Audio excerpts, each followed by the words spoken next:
ప్రియమైన బిడ్డలారా, సహోదరి సహోదరులారా, మనం ఏలియా జీవితాన్ని గురించి ధ్యానిస్తూ ఉన్నాం. ఏలియా అనగానే ప్రవక్త జీవితంలో ఆత్మీయ పాఠాలను మనం నేర్చుకోవడానికి ఇష్టపడుతున్నాం.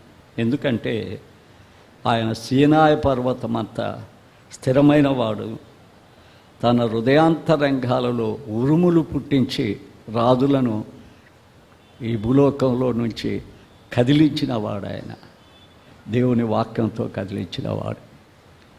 అలాంటి గొప్ప ప్రవక్తని గత 3 వారాలు ఏం నేర్చుకున్నామంటే, ఆయన గిలాదు కాపురస్తుడు. ఆయన ఇల్లు తెలియదు, ఆయన ఊరు తెలియదు, ఆయన తండ్రి పేరు తెలియదు. గిలాదు అనగానే ఏనాడు కూడా గిలాదులు ఎత్తుకుంటున్నారు. అంటే చర్చిలు కానీ చర్చిలు, కొన్ని కమ్యూనిటీ హాల్. కొంతమంది అయితే ఆ చర్చెస్ గురించి ఏం చెప్తున్నారంటే కాస్ట్లీ చర్చ్ అంట. అంటే యేసుప్రభు ఉండడు ఆ చర్చిలో.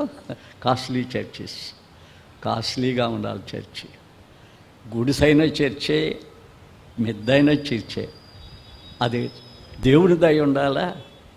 అది ఏమై ఉండాలంటే ఆత్మదయ ఉండాలి. దేవుని వాక్ అక్కడ ఉండాలి. అది చర్చ్ కదా. మనం ఊహించినవన్నీ చర్చిలు కావు. గిలాదట్టే తయారైపోయింది. ఆడ గుగ్గిలాన్ని ఎత్తుకులాడుకుంటున్నారు, వైద్యుడిని ఎత్తుకులాడుకుంటున్నారు. ఆ వైద్యుడు ఏం చేస్తాడా? ఆయన మాకేం బాగిస్తాడా? ముక్కు పట్టుకుంటాడా? చెవు పట్టుకుంటాడా? మా తల మీద నొప్పి తీసేస్తాడా? ఆయన యేసు ప్రభు చెప్పిన గొప్ప మాట అంటే, యెహోవా అంటే రక్షకుడే, యేసు అన్న రక్షకుడే. అది హెబ్రీ భాష, ఇది గ్రీకు భాష, అంతే. రెండూ రక్షకుడు అని అర్థం. ఏం చెప్తాడంటే, గిలాదు నాది అంటాడు. అందులో వైద్యుని ఎత్తుకోవద్దు, గుగ్గిలాన్ని ఎత్తుకోవద్దు, నన్ను ఎత్తకండి అంటాడు. రెండవది ఏం చేసామంటే, అతను త్రిప్పేవాడు. దాన్ని ఎక్కువ చెప్తే మనం ఈరోజు పాఠం పోద్ది. మనం దానియేలు గ్రంథం 12:3లో బుద్ధిమంతులైతే అనేకులను దేవుని వైపు తిప్పుతారట. వాళ్ళు నిరంతరం ప్రకాశించే నక్షత్రాలు. వాళ్ళు నిరంతరం ప్రకాశించే నక్షత్రాలు. వారు నిరంతరం నరకములో కాలే, వారి యొక్క శరీరాలు ఆరిపోని శరీరాలు కాదు, ప్రకాశించే శరీరాలు, నిరంతరం ప్రకాశిస్తే శరీరాలు. అది ఏలియాలో మనం చూస్తున్నాం. మూడవది ఏలియా అంటాడు, నేను ఎవని సన్నిధానములో నుంచి వచ్చానో. ఎవని సన్నిధానం? జీవము కలిగిన దేవుని సన్నిధిలో ఉండేవాడు ఏలియా. అతను ఎప్పుడు కూడా ఎక్కడ ఉంటాడంటే, జీవము గల దేవుని సన్నిధాలు, ఉన్నతమైన స్థలాల్లో దేవునితో ఉండటానికి ఆశించేవాడు. దేవునితో తన సమయం గడపడానికి ఆలోచించేవాడు. ఎంత గొప్ప భాగ్యం బిడ్డలారా, పిల్లలారా. చూసారా, దానియేలు దేవునికి ప్రియుడయ్యాడు. ఎందుకయ్యాడు? 3 సార్లు ప్రార్థన చేసేవాడు. ఉదయం, మధ్యాహ్నం, సాయంత్రం దేవునితో వచ్చి కలిసేవాడు. కాబట్టి రాజులనే ఆ దినాల్లో ఆ ప్రవక్త ఏం చేయగలిగాడు అంటే, అటు ఇటు తిప్పి జీవితాలు పాడవటం చూపిస్తుండేవాడు. పతనమవుతున్న జీవితాలను చూపించేవాడు. అది దేవుని సన్నిధిలో. ఈ దినం మనం ఏం చూడబోతున్నాము అంటే, ఇక్కడ మనం ఒక విషయాన్ని చూడబోతున్నాం. దేవుని స్వరం వింటున్నాడు. ఇక్కడ దేవుని స్వరం వింటున్నాడు. దేవుని స్వరమే కాదు, దేవుని ప్రణాళిక కూడా వింటున్నాడు. దేవుడు ఆయన్ని దాచిపెట్టబోతున్నాడు. ఆ గొప్ప సత్యాలు ఈ సమయంలో మనం వింటున్నాం. ఇది మనం నేర్చుకోవాల్సిన గొప్ప సత్యాలు ఏంటి అంటే, ఒక క్రైస్తవుడైన మనం ఏలియా పరిచర్యలో అసాధ్యమైనవి సాధ్యమవటం, అనేక అవంతరాలను ఎదుర్కోవటం, వీటన్నిటికీ ఏలియా జీవితం ద్వారా దేవుడు మనకు అనుగ్రహిస్తున్న మంచి పాఠాలు. కష్టాలు వచ్చినప్పుడు, నష్టాలు వచ్చినప్పుడు, ఎరుకు వచ్చినప్పుడు, సమస్య వచ్చినప్పుడు ఆయన మీద ఆధారం ఎలా ఎలియా పడ్డాడో మనం కూడా అలాంటి ఆధారం పడాలి కదా. ఆయన మీద ఆధారపడాలి. మనం స్వప్రయత్నం చేసుకొని గుంతలో పడకూడదు. నిత్యము నశించే జీవితాలుగా ఎండిపోకూడదు. దేవుని చేతిలో పడాలా, దేవుని సన్నిధికి రావాలి కదా. నీ భారము యెహోవా మీద మోపము, ఆయనే నిన్ను ఆదుకుంటాడు. కీర్తన 55:22. అలాంటివి ఏలియా జీవితంలో చూస్తాం. రెండవది ఏంటంటే సహించేది మన జీవితంలోకి నేర్పిస్తాడు ఏలియా. ఏలియా జీవితం ద్వారా మనం ఏం నేర్చుకుంటున్నాము అంటే ఓర్పు, సహనం, కనిపెట్టడం దేవుని కొరకు. 3.5 సంవత్సరం దాచిపెడతాడు ఏలియాని. ఆ ఏలియా ఏమీ తొందరపడలా, చల్లగా ఓర్పుతో సహనంతో దేవుడు ఏం చేస్తాడో పగ తీర్చుకోవడం నా పని అన్నాడు. ఆయన పగ తీర్చుకుంటే ఇంకేముంది, ఆయన కోసం కనిపెట్టాడు. అహాబు తిరిగిపడి వేసి చంపాలని చూచినప్పుడు ఏలియా దేవుని కొరకు కనిపెట్టాడు. అద్భుతమైన దేవుడు అద్భుతమైన కార్యాలు చేశాడు. ఏలియా జీవితాన్ని ధ్యానిస్తూ ఉంటే విశ్వాసం ఎవరికైనా సన్నగిల్లితే ఆ విశ్వాసం ఇంకా బలపడటానికి కారణమవుతుంది. ఏలియా దేవుని స్వరం విన్నాడు. చూద్దాం ఒకసారి మనం 17వ అధ్యాయం 2వ వచనానికి వద్దాం. పిమ్మట యెహోవా వాక్కు అతనికి ప్రత్యక్షమై, నీవు ఇచ్చటి నుండి తూర్పునకు పోయి యోర్దానుకు ఎదురుగానున్న కెరేతు అను వాగు దగ్గర దాగి ఉండుము. చూసారా, ఏలియా దేవుని స్వరాన్ని విన్నాడు. దేవుని స్వరాన్ని ఈ దినం మనం ఎవరి స్వరం వింటున్నాం, ఎవరికి లోబడుతున్నాం? దేవుని మందిరానికి వస్తున్నాం. జీవం గల దేవుడు మనకి ఎన్ని మాటలు మాట్లాడుతున్నాడు. ఉదయాన్నే బైబిల్ చదువుతాం, రాత్రి బైబిల్ చదువుతాం. చదవని వాళ్ళు ఉంటే వాళ్ళు క్రైస్తవులు కాదు. ఎందుకు దండగా బైబిల్ చదవకపోతే ఇంకా వాడు క్రైస్తవుడు అని ఎట్టంటాం? దేవునితో సంబంధమే లేకపోయినాయి. ఒక్క పూటన్నా వచ్చిన చదవకపోతే సాతాను ప్రతిబింబం అవుతాడు. సాతాను కార్యాలు చేస్తాడు దేవుని మందిరాల్లో కూడా. ఆఖరికి నరకపరప్తుడు అవుతాడు. తన కుటుంబాన్నే నరకానికి తీసుకెళ్ళిపోతాడు. ఎందుకు బతకాలి ఆ బతుకు? తన కుటుంబం తన కన్ను ముందే నరకం పోతూ ఉంటే, ఈ భూలోకంలో చెడిపోతూ ఉంటే. కాబట్టి దేవుని బిడ్డలు దేవుని వాక్యానికి లోబడాలి, దేవుని స్వరం వినాలి. దేవుడు అతనితో మాట్లాడాడు. దేవుని స్వరం వినటం అనేది ఎంత గొప్పదో. ఇప్పుడు ఏదో ఒకటి భావిస్తున్నారు కదా, దేవుని మాట్లాడితే మేము వినాలని గింపాట్ అంటే భాషలు మాట్లాడతారు. ఆ భాషలు మాట్లాడిన దానికి వినటానికి పోవాలా? భాషలు మాట్లాడేవాడి దగ్గర దేవుని శక్తి అట్లా ఉంది అంటాడు. తీద్దాం ఒకసారి. దేవుడు మన భాషతోనే మనతో మాట్లాడతాడు. ఆయన భాషలో మాట్లాడేటప్పుడు చాలా గుర్తుపెట్టుకోవాలి. 1 కొరింథీ 14వ అధ్యాయం 10. లోకమందు ఎన్నో విధముల భాషలు ఉన్నవి, వాటిలో ఒకటైనా స్పష్టముగా అనేదై ఉండను. మాటల అర్థం నాకు తెలియకుండా ఎడల మాట్లాడు వానికి నేను పరదేశిగా ఉందను. మాట్లాడటం నాకు తెలియాలా? మాట్లాడకపోతే నేను పరదేశిగా ఉంటాను. అంత మాత్రమే కాదు, ఇంకా మనం చూస్తే 19వ వచనములో చూడండి, ఆయన సంఘములో భాషతో 10,000 మాటలు పలుకట కంటే ఇతరులకు బోధ కలుగునట్లు నా మనసుతో 5 మాటలు పలికిన మేలు. భాషతో, ఇప్పుడు భాషతో మాట్లాడాలని చాలామంది ఆడవాళ్ళకు పరిశుద్ధాత్మ దేవుడు అంటే దొంగ బోధకులు బోధిస్తున్నారు. భాషతో ఏంది? 10,000 మాటలు మాట్లాడకంటే అర్థమయ్యే భాషలో ఒక 5 మాటలు చెప్తే చాలంటాడు బైబిల్. దేవుడు కూడా అర్థమయ్యే భాషలో మాట్లాడతాడు, అర్థమయ్యే భాషలో. అదేంటంటే అపోస్తల కార్యం తీసుకుని వచ్చి వాళ్ళు నానా భాషలో మాట్లాడుతున్నారన్నారు. తెక్క వీళ్ళకి బైబిల్ సరిగా చదవకపోవటం వల్ల సైతాన్ దోచేస్తుంది వీళ్ళకి. అపోస్తల కార్యంలో పేతురు మాట్లాడేది గ్రీకు భాషే. ఆ గ్రీకు భాష మాట్లాడుతుంటే తెలుగు భాష మాట్లాడినా నాకు అర్థమైపోయింది, హిందీ మాట్లాడినా సహోదరికి బిడ్డకు అర్థమైపోయింది, ఇంగ్లీషే వచ్చిన విక్టర్కి అర్థమైపోయింది. వాళ్ళు ఏం భాషలు పొంది గలగల చేయలే, ఒకే భాషలో మాట్లాడుతుంటే అర్థమైపోయింది. చూసారా, ఒక ఆయన కట్టాలనుకుంటాడు కదా దేవుని గుడిని, పెద్దది కట్టి దేవుడిని అంటుకోవాలనుకుంటాడు. ఏం పేరు అయింది? ఉంది కదా, పాత నిబంధన గ్రంథంలో ఉన్నాడు ఆయన. చాలా పెద్దగా కట్టి ఆ గుడిలో వెళ్ళిపోవాలనుకుంటున్నాడు. ఎందుకో నాకు రాలేదు కానీ పేరు అమూరియల జాతికి చెందినవాడు, సైతాన్ జాతికి చెందినవాడు అతను. కానీ అతను ఏమైపోయిందో తెలుసా? అది పడిపోద్ది, అది పతనం అయింది. ఆఖరికి ఏం జరిగింది అక్కడ? భాషలు వేరవుతాయి. అక్కడ భాషలో మాట్లాడుతుంటే చీలిపోతారు, భాషలు మాట్లాడుతుంటే చీలిపోతారు. కాబట్టి మన దేవుడు మనకు అర్థమయ్యే భాషలో మాట్లాడతాడు, కానీ అర్థం లేని భాషలో పట్టానని మాట్లాడు. ఆయన సైతాన్ కాదు, సాతాను భాష మాట్లాడటానికి.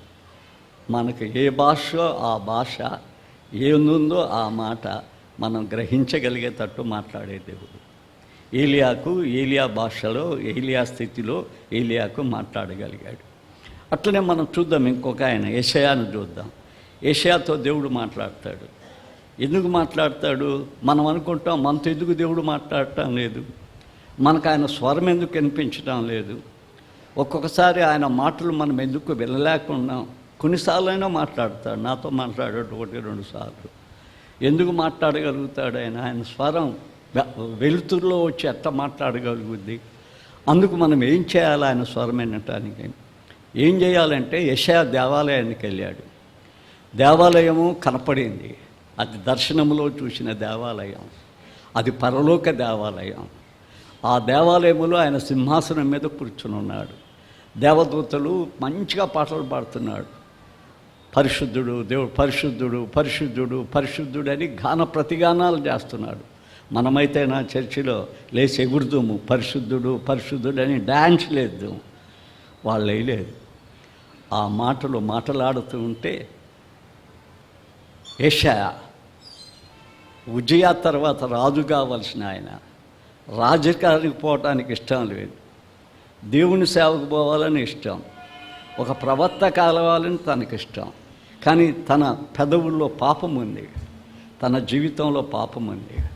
దాన్ని ఎలా పోగొట్టుకోవాలి? అదొక మంచి తరుణం. దేవుని మందిరానికి వచ్చాడు, పరీక్షించుకుంటున్నాడు, దేవుని స్వరాన్ని వింటున్నాడు, దేవుని ఆరాధన చూస్తున్నాడు. ఏమంటాడో చూడండి, 5వ వచనంలో ఏమంటాడు? నేను అపవిత్రమైన పెదవులు గలవాడును.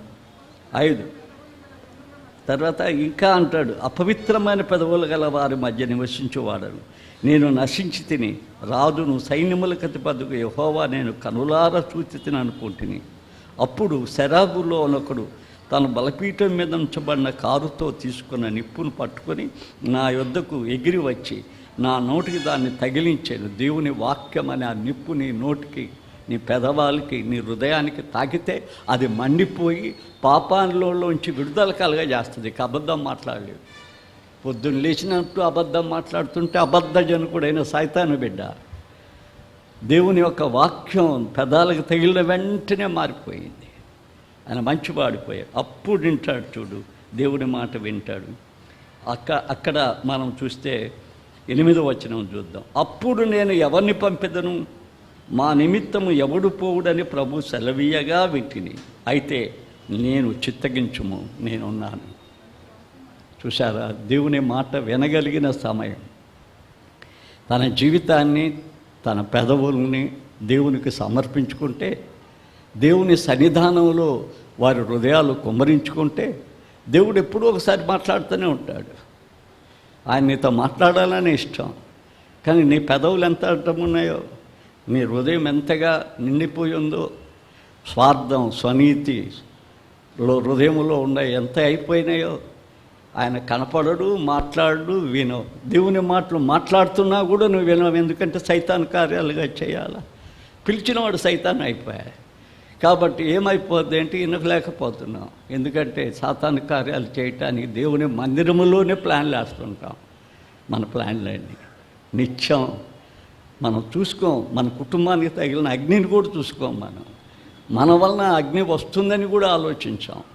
అక్కడ అభివృద్ధి ఆశీర్వాదాలు ఎందుకు కృంగిపోతున్నాయి, అది నా వల్లనే అని ఎప్పుడైనా మనం తలంచాం కదా? అది మనం తలంచాలా? అది మనం పరీక్షించుకోవాలి, అది మనం సరిచేసుకోవాలి. దేవుడు మాట్లాడతాడు. ఆయన మాట్లాడిన స్వరాన్ని చక్కగా విన్నాడు. ఆయన 2 మాటలు ఎక్కువగా మాట్లాడేవాడు. ఎంతో ఏంటంటే వెళ్ళు దాగు అంటాడు, ఇంకొక మాట పొయ్యి దాక్కో అంటాడు, ఇంకొక మాట ఆయన 1వ రాజులు 18-19 చూసేటప్పుడు చూద్దాం. పొయ్యి కనపడమంటాడు, దాచిపెడతాడు. పొయ్యి ఆహాబ్ ఆయన భార్యతో కనబడి ఈ మాటలు చెప్పు అంటాడు. నీ రక్తం కుక్కలు తాగుతాయని చెప్పాయప్ప, నీకేం భయం, నువ్వు పోయి చెప్పుపో అంటాడు. ఆ ధర్మ సందర్శత్యమైన ఆహాబ్, అధిక నీచుడైన ఆహాబ్, తన ఇంటినే ప్రణముగా పెట్టిన ఆహాబ్ తన ఇంటిని అంతా నాశనం చేసుకుంటాడు. దేవుని వాక్యం విని మారు మనసు పొంది ఉంటే తన ఇల్లు ప్రజ్వరిల్లేది, ప్రకాశించేది. అది కాలిపోయిన ఇల్లు, అది సాక్ష్యం లేని ఇల్లు, అది పతనమవుతుంటే చూస్తూ ఉన్నాడు తన జీవితాన్ని చెడగొట్టుకొని. అనీతి పందుడు, అవిధేయుడు. ఇంకా చూస్తాం అతని పనులు ముందుకు పోయినప్పుడు ఇంకా అతను చాలా ఎన్నెన్ని భయంకరమైనవి చేశాడో చూస్తాం. ఇప్పుడు దేవుడు మాట్లాడతాడు, ఆయన స్వరం విన్నాడు అని మనం వింటున్నాం. ఆయన స్వరం వినినప్పుడు ఏం జరిగింది అనేది కూడా చూస్తూ ఉన్నాం మనం. ఆయన ఆ స్వరాన్ని మాట్లాడుతూ ఉన్నప్పుడు, పొమ్మని చెప్పినప్పుడు, ఎందుకు పొమ్మని చెప్పాడు, దేవుడు ఎందుకు చెప్పాడు మనం ఆలోచిస్తే, ఆయన కెరేతు వాగు దగ్గర దాచిపెడతాడు. కారణమేంటి? ఇక్కడ మనం ధ్యానించవలసినవి ఏంటంటే, ప్రతికూల సమయంలో తన బిడ్డలను తన పరిచర్య నిమిత్తం సిద్ధపరచుకోవడానికి ఏకాంతంగా తీసుకెళ్తాడు. అతను ఎక్కడికి పనిచేసినట్టు కనపడు, ఎందుకంటే తన సన్నిధిలో ఉంచుకొని బలపరుస్తాడు. అపోస్తుడైన పౌలు దేవునిలోనికి వచ్చిన తర్వాత, దమస్కో మార్గంలోకి మాట్లాడిన తర్వాత, ఆయన ఎడారిలోని కొనిపోయి 3 సంవత్సరాలు ఆయనకి సేవ తరబీతి ఇచ్చాడు, దాచిపెట్టాడు ఆయన. ఇంకా ఆయన గమానీయుల దగ్గర వేదాంతాన్ని నేర్చుకున్నాడు, అది పోగొట్టి ఒక పల్లెటూరులో అననీయ దగ్గరికి పంపించాడు. ఒక సేవకుడు దేవుని సేవ చేసే ఒక వృద్ధుడి దగ్గరికి పంపించి నేర్పించాడు. అది చాలక అతన్ని పరదేశికి తీసుకెళ్ళాడు. 12వ అధ్యాయం 2వ కొరింథీ 12వ అధ్యాయంలో పరదేశికి తీసుకెళ్ళాడు. అక్కడ అంటాడు, నేను శరీరముతో పోయానో ఆత్మతో పోయానో నాకు తెలియదు, నేను వెళ్ళాను అక్కడికి, ప్రభు నాతో మాట్లాడాడు, నన్ను సిద్ధపరిచాడు, నేను ఆయన చూచాను అంటాడు. 2వ కొరింథీ 12వ అధ్యాయం. అపోస్తుడు కాడు అని కొరింథీ సంఘం ఆయన మీద నింద మోపుతుంది. ఎందుకంటే ఆ సంఘాన్ని ఎక్కువగా ఖండించాడు, అంత ఎక్కువగా ఖండించాడు. ప్రతి అధ్యాయములో ఆ సంఘాన్ని దుయ్యబట్టాడు. ఎందుకంటే దాన్ని వాక్యంతో కడగాలని, కడగొద్దని వాళ్ళు నిన్నే కడగతామని నిందలేయటం. కాబట్టి దేవుని వాక్యానికి లోబడిన జనం, ఆ జనానికి సాక్ష్యం చెప్పడానికి నేను చూశానని చెప్తాడు. కాబట్టి ఇట్లా దేవుడు తన బిడ్డల్ని దాచిపెట్టి వారికి ప్రతికూల సమయంలో దేవుడు వారిని కాపాడుతాడు. అంతేకాదు, దేవుని నివాసాన్ని కనిపెట్టడానికి, దేవుని యందు నమ్మికను పెంచుకోవటానికి, ఒంటరిగా తన జీవితంలో దేవునితో సహవాసం చేయటానికి వారిని భద్రపరుస్తాడు దేవుడు. అందుకే కెరేతు వారి దగ్గర ఈయన భద్రపరిచాడు. 3.5 సంవత్సరం భద్రపరిచాడు. అక్కడ కొన్ని రోజులు, సారెపాతులో కొన్ని రోజులు, ఆ 3.5 సంవత్సరాలు భద్రపరిచాడు. 83వ కీర్తన 3వ వచనం చూద్దాం. 83వ కీర్తన 3. నీ ప్రజలు మీద వారు కపటోపాయములు పన్నుచున్నారు. ఏం చేస్తున్నారు? నీ వారు మీ మరుగుజొచ్చిన వారి మీద ఆలోచన చేయుచున్నారు. నీ మరుగుజొచ్చిన వారి మీద, దేవుని మరుగులో జీవించే బిడ్డల మీద వీరేం చేస్తున్నారు? దుష్ప్రచారం చేయడానికి ప్రయత్నం చేస్తున్నారు. కానీ ఆయన ఎక్కడున్నాడు? దేవుని మరుగున ఉన్నాడు. భయం లేదు. ఆయన మరుగు ఆయనకి చాలా కష్టం, అవమానం కలిగేది, అపకీర్తి అనేది. తన అడుగులు హీనమైన స్థితిలో నడుచుకొని పోయే పరిస్థితి తెలియదు. దౌర్భాగ్యమైన సంగతులు అతని జీవితంలో జరగవు. ఎందుకంటే దేవుడు ఆయన్ని భద్రపరుస్తాడు అనే సత్యం మనం తెలుసుకుంటున్నాం. యోబు గ్రంథం 5వ అధ్యాయం 21, 22 వచనాలు ఒకసారి చూడండి, నాతో కలిసి చదవండి. నోటి మాటల చేత కలుగు నొప్పి నీకు తగలకుండా ఆయన నిన్ను చాటు చేయుచున్నాడు. నోటి మాటల చేత కలుగుని. చాలామంది నీచమైన మాటలు మాట్లాడతారు కదా, కురువిన మాటలు మాట్లాడతారు. ఆ మాటల నుండి, బాధల నుండి తప్పించడానికి దేవుడు ఏం చేస్తాడంటే తన బిడ్డల్ని దాచిపెడతాడట. తప్పదే దాచిపెడతాడు. కీర్తన 27:5 చూద్దాం. ఆపత్కాలమందు ఆయన తన పర్ణశాలలో నన్ను దాచును, తన గుడారము మాటున నన్ను దాచును. ఆయన ఆశ్రయదాయ దుర్గానికి ఎక్కిస్తాడంట. దాచిపెట్టడమే కాదు, ఆ దాచిపెట్టిన వాడిని ఏం చేస్తాడంటే ఎక్కర్లేనంత ఎత్తైన కొండకి తీసుకెళ్తాడంట. అక్కడ పడి ఉండాల్సిందే సైతాను. తన బిడ్డలను దేవుడు ఏం చేస్తాడంటే ఎంత హెచ్చిస్తాడో తెలియదు, ఎంత గనపరుస్తాడో తెలియదు, ఎంత ప్రజ్వలిలా తీస్తాడో తెలియదు. ఎందుకంటే ఆపత్కాలములో ఆదుకోదగ్గ రక్షకుడు ఆయన, ఆదుకోదగ్గ రక్షకుడు. ఇంకా ఒక్క కీర్తన చూసి ఇంక ముందుకు వెళ్దాం. 64వ కీర్తన 2వ వచనంలో ఏముందంటే, కీడు చేయు వారికి నుండి, కీడు చేయు కుట్ర నుండి, దుష్ట క్రియలు చేయువారి నుండి ఆయన ఏం చేస్తాడు? దాచుతాడట. కుట్రాలు బన్నేవాళ్ళు చాలా కుట్రాలు వేస్తుంటాడు. పండుకున్న నుంచి వాడి బుర్ర సాతాను యొక్క కర్మశాల అది. ఇంకేం పని లేదు కుట్రాలు బన్నటం. ఆ కుట్రాలన్నీ నెరవేరవు. అవన్నీ ఆ ఇంటి మీదకి వస్తుంటాయి, అవన్నీ ఆ కుటుంబాన్ని కూలుస్తూ ఉంటాయి. కానీ వాడేమో అనేక మంది మీద కుట్రాలన్నీ నేనే కర్తనని నేనే అనుకోవడం అతని యొక్క పొరపాటు. కాబట్టి ఆయన అక్కడికి పంపించాడు. ఒకసారి వద్దాం. 1వ రోజు 17:3 చూడండి ఏముందో. నీవు ఇచ్చటి నుండి తూర్పునకు పోయి యోర్ధాను ఎదురుగానున్న కెరేతు వాగు దగ్గర ఏం చేయమంటాడు? దాగి ఉండమంటాడు. దాగి ఉండమన్న దేవుడు ఏం చేస్తాడో చూడండి. 4వ వచనంలో ఏం చెప్తాడు? ఆయన కెరేతు వాగు దగ్గర దాగి ఉండము. 4, ఆ వాగు నీరు నువ్వు త్రాగుదు, అచ్చట నీకు ఆహారము తెచ్చినట్లు నేను కాకోలములకు ఆజ్ఞాపించి తిని అని అతనికి తెలియచేయగా. ఇక్కడ మనం చూస్తున్నామా, దేవుడు కూడా ఎప్పుడు మనల్ని దాచిపెట్టి కష్టాలు పెట్టి మన జీవితాన్ని పాడు చేయడు. సైతాను మన జీవితాన్ని పాడు చేస్తుంది. నువ్వు అక్కడికి వెళ్ళిపో కదా. దేవుడు ఏలియాతో వాగ్దానం ఇవ్వకుండా ఎవరిని ఎప్పుడు ఎక్కడికి దేవుడు పంపడు. సైతాను పంపి ఏం చేస్తుందంటే నాశనం చేస్తుంది. పోరను ఆ కొట్లోకి పోమంటుంది, పాడు చేస్తుంది. పోరా ఈ సినిమా హాల్లోకి పోమంటుంది, పాడు చేస్తుంది. ఎక్కడికో తీసుకెళ్తుంది. మనందరం పోయిన వాళ్ళమే, వచ్చిన వాళ్ళమే.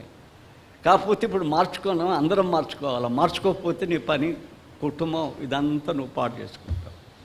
నీ కళ్ళ ముందే జరిగిపోద్ది, నీ కళ్ళ ముందే జరుగుతున్నది నీకు అర్థం కాదు. ఇంకా ద్వేషం, అసూయ పుట్టించుకొని నాశనం అవటమే. కాబట్టి మన జీవితాలు ఏం చేయాలి అంటే దేవుడు మనకు చేసిన వాగ్దానానికి లోబడాలి. నీ జీవితంలో దేవుడు వాగ్దానాలు చేయటానికి నువ్వేం చేయాలంటే ఆయన కొన్ని కండిషన్ల మీద చేస్తాడు. నువ్వు పో అన్నాడు, అంతే, వెళ్ళిపోయాడు కదా. ఇంకొకటి మాట ఏంది? నేను కాకులతో అన్నం పెడతానంటున్నాడు, కాకోలములతో ఆహారం పంపిస్తానంటున్నాడు. ఇంకొక మాట ఏంటి?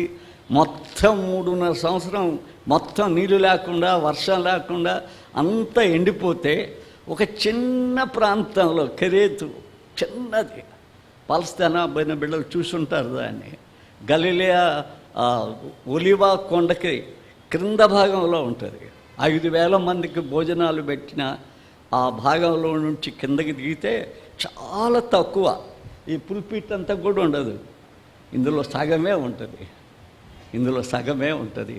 చిన్న వాగు, ఆ వాగు దగ్గర నీళ్ళు అట్టుంటాయి. అది భలే దాగు చోటు, చాలా బాగుంటుంది, గుడ్ ప్లేస్. ఆయన చూసిన ప్లేస్ ఎంత మంచి ప్లేసు చూసారా. దేవుడు వాగ్దానాలు చేసి ఆ వాగ్దానాల కోసం తర్వాత మనకు చెప్తాడు, నువ్వు పొమ్మంటాడు. వాగ్దానం లేకుండా ఏది మనకు రాదు.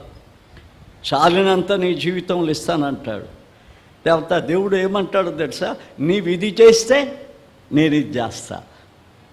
నువ్వు ఏమి చేయకుండా నీకు అన్ని ఆశీర్వాదాలు కావాలని VRCకి పరిగెత్తుతావు, రాజమండ్రికి భయపడతావు, హైదరాబాద్కి పరిగెత్తుతావు, అక్కడ పరిగెత్తుతావు, ఇక్కడ పరిగెత్తుతావు. నిన్ను ఆధారం చేసుకుని వాళ్ళు కోట్లు కట్టుకుంటున్నారు. నిన్ను మోసం చేసి వారి జీవితాలు పెంచేసుకుంటున్నారు. ఎక్కడికి పరిగెత్తమనిలే. దేవుడు వాగ్దానాలు చేసినవన్నీ నెరవేర్చగలిగిన దేవుడు. పాత విషయాలు కొన్ని మీకు ఇప్పుడు తిరిగి జ్ఞాపకం చేస్తా. కొంతమంది జ్ఞాపకం ఉండొచ్చు, కొంతమంది కొత్త వాళ్ళు ఉండొచ్చు, కొంతమంది మర్చిపోయి ఉండొచ్చు. ఆయన వాగ్దానాలు చేసి కాపాడు దేవుడు. ఫస్ట్ ఏం చూద్దామంటే కీర్తనలో చూద్దాం. 91వ కీర్తన చూడండి. ఇది వరకు మీకు చూపించిన కీర్తన ఇది. అందులో 7 ఆశీర్వాదాలు ఇస్తానంటాడు ఆయన మనకు. 7 ఆశీర్వాదాలు ఇస్తానంటాడు. కానీ మనం ఏం చేయాలంటాడు? గమ్మునే ఉంటే మన ఇంటికి వస్తాయా? లేకపోతే ప్రభుదాస్ పాస్టర్ గారు పంపిస్తాడా? ఇంకో పాస్టర్ గారు పంపిస్తాడా? రాజమండ్రిలో అక్కడక్కడ ఉన్న వాళ్ళందరూ మీ ఇంటికి పంపిస్తారా? ఇప్పుడు వాళ్ళు కనరాకపోయినా వాళ్ళు బొమ్మలు చూడటానికి వెళ్తున్నారు. ఎంత పిచ్చోళ్ళు! వాళ్ళని ప్రేమించిన వాళ్ళు యేసుని ప్రేమించిన వాళ్ళు కాదు. బొమ్మ అక్కడ మాట్లాడుతుంటే పోయి చూస్తామేంది? వాడి స్పందన లేదు, ఏమీ లేదు. సైతాన్లు ఎందుకో తెలుసా? ఎందుకు వాడి మీద అంత ఇది? మట్టి అయ్యపోయేవాడే కదా. మని సంపాదించడానికి ఏ పనైనా చేస్తాడు. కోట్లు సంపాదించడానికి ఏమన్నా పనులు చేస్తాడు. చూడు, చాలామంది మిషనరీలు గుడి కట్టించారు, మన గొప్పకి ఇచ్చారు నెల్లూరు వాళ్ళకి. వాళ్ళు పెద్ద పెద్ద గుళ్ళు కడుతున్నారు. ఒకడు పోయి దుబాయ్లో 5 లక్షలు అడుక్కొచ్చుకున్నాడు. దగ్గర 5 లక్షలు నేను గుడి కడుతున్నానని అడుక్కొని వచ్చాడు. ఆ గుడి ఎవరిది? వాడిదే. సమాజానికి ఇస్తాడా? క్రైస్తవానికి ఇస్తాడా? దేశానికి ఇస్తాడా? ఈ గుడి అందరిది. సకల జనులకు ప్రార్థనా మందిరం. వాడు నిన్ను నన్ను మోసం చేసి ఎక్కడెక్కడో కట్టేస్తున్నాడు. ఏ మనుషుడు ఆశీర్వాదాలు ఇవ్వలేడు, మనుషుడికి చేత కాదు. దేవుడు ఒక్కడే. ఆ దేవుడు కూడా ఊరికి ఇయ్యాడు. నువ్వు ఇది చేస్తే నేను ఇది చేస్తాను అంటున్నాడు ఆయన. ఎలియా, నువ్వు అక్కడ పోయి దాగు. అక్కడ నువ్వు ఉంటే నేను నీకేం పంపిస్తా? ఆహారం పంపిస్తా. ఆ వాగు ఎండదు. పో, అక్కడికి పో. పోవాలనా? పోవాలా? ఇక్కడ చూడండి ఏమంటాడు 91వ కీర్తనలో, నీకు 7 బ్లెస్సింగ్స్ ఇస్తా, నువ్వు నాకు 3 చేయాలా. నువ్వు 3 చేస్తే ఆయన 7 ఇస్తాడు.